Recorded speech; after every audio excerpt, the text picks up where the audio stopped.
Here I am doing problem number 12 in chapter 11 section 7.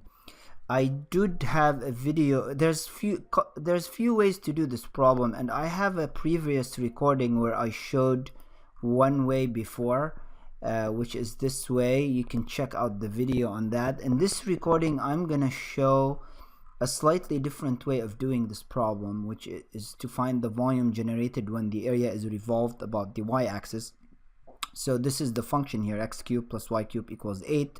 So what I did is I worked out y, so I solved for y. It's 8 minus x cubed raised to the 1/3, and I plotted the graph. This is the red graph shown here in the figure.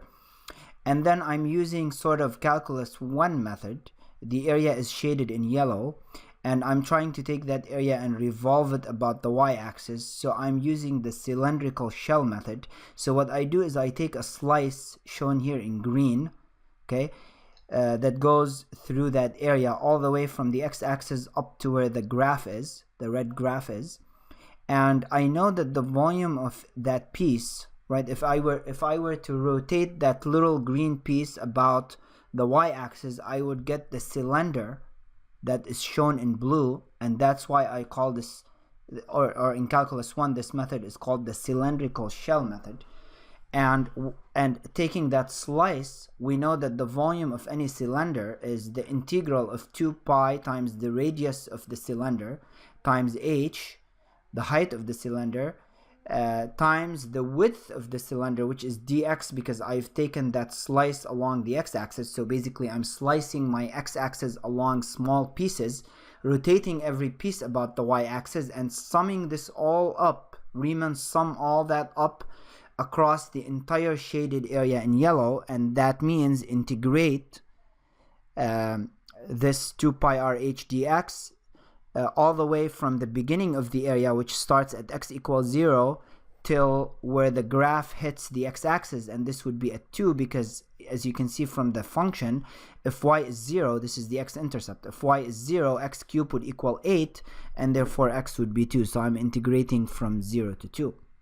Okay, now as you can see, for that green strip, the height of the strip is just the y of the function, which is f of x, which is what I found, and the radius goes all the way from the axis of rotation, which is the y-axis, down horizontally to where my strip is, and that could be at any random distance, but because this strip is selected randomly at position x, my radius would just be x, because that's what x is. It's the distance from the y-axis to any point where my function is, which in this case is a random point taken on f of x. And so the radius of that blue cylinder would be x. And then I would plug these in, get the 2 pi out, and then r is x, h is 8 minus x cubed to the 1/3, and I'm going to integrate from 0 to 2, and this is a fairly simple integral.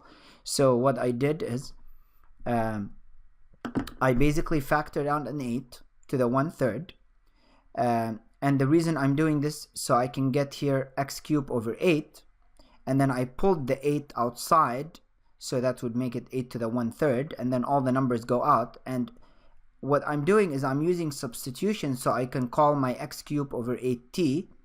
I could solve for x, cross multiply, and then take the cube root. You get 2t to the 1/3. And then I would differentiate this, because if I'm doing substitution, I want the integral to be in terms of dt, not dx. So I differentiate both sides of this. X equals 2t to the 1/3. And derivative of x is dx. Derivative of 2t to the 1/3 is 2/3 t to the minus 2/3 dt. And then I also have to change the bounds from the original expression. So those bounds are for x. I need to make them for t. So if x is 0, plug it in. The expression x equals t to the 2/3, plug it in here. Oops, trying to highlight, not right. Sorry, for some reason my system here is a little bit slow. I'm not sure why. Okay, so I plug it in there. So if x is 0, t is 0, or you know, you could also plug it here. And if x is 2, then we get t is 1. So now the integral goes from 0 to 1, x is t to the 1/3, and then x cubed over 8 is t, so it becomes 1 minus t to the 1/3, and then there's a t to the minus 2/3 from dx. And so now I combined the t to the 1/3 with t to the minus 2/3, that's t to the minus 1/3, and I left 1 minus t to the 1/3 dt. And what I'm trying to do, I'm trying to use the beta function, which is equation, I'll tell you which equation is this. This is equation 6.1, and equation 6.1 is here in green, BBQ 0 to 1 in your text, t to the p minus 1, 1 minus x, or 1 minus t, I should say, dt, right? Just replace x with t basically. Let me correct that. So this should be t, doesn't matter. Okay, so now just compare these two equations, and you can read off the p and the q because, you know, you just equate the powers. So p minus 1 would be the minus 1/3, and from that you solve for p 2/3, and q minus 1 would be 1/3, just cross and match, and q would be 4/3. From that we can find q, and so that means now the volume is 16 pi over 3, which all the numbers that I pulled out, times the beta function of 2/3, 4/3, beta of pq. Okay, and we know from equation 7.1 that the beta function is for pq, right? Did I write the formula here? So we know that the beta function of p comma q is equal to the gamma function of p. So I'm turning now the beta function into gamma functions as the question asks, q divided by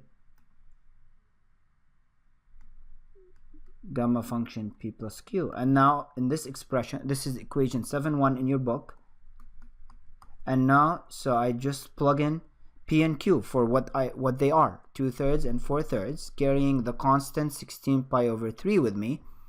And I know that gamma of 2 is gamma of 1 plus 1, and if you remember the recursion formula, gamma of p times p is equal to gamma of p plus 1. So I used that recursion formula to simplify gamma of 2 to be 1 plus 1, which just becomes p is 1. I can read p from here.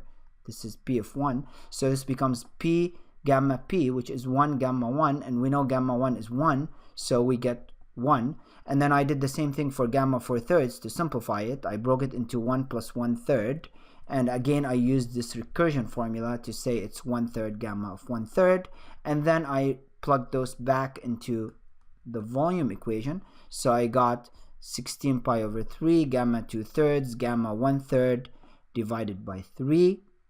And now we know that gamma of p times gamma of 1 minus p is equal to pi over sine p pi. This is equation 5.4 in your book.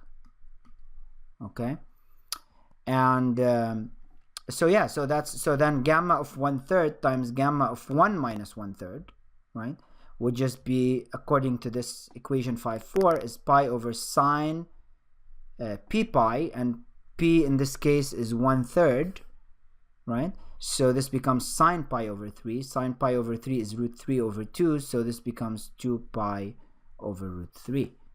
So now I could replace my gamma function in the original volume expression, 16 pi over 3, that's the constant I pulled out, 2 pi over root 3, that's gamma 1/3 times gamma 2/3, which I originally had in the numerator, right? Divided by, or times the 1/3 that I have here. And so put this all together, you get the volume to be, multiply these, you get the volume to be 32 pi squared root 3 over 27. That concludes this problem. That gives us the volume of this shaded yellow area bounded between the curve x cubed plus y cubed equals 8 in quadrant 1 and the y-axis. This gives the volume as we spin this area about the y-axis, and this is called cylindrical shell method, combined with the use of beta and gamma functions as I just explained. That concludes this problem.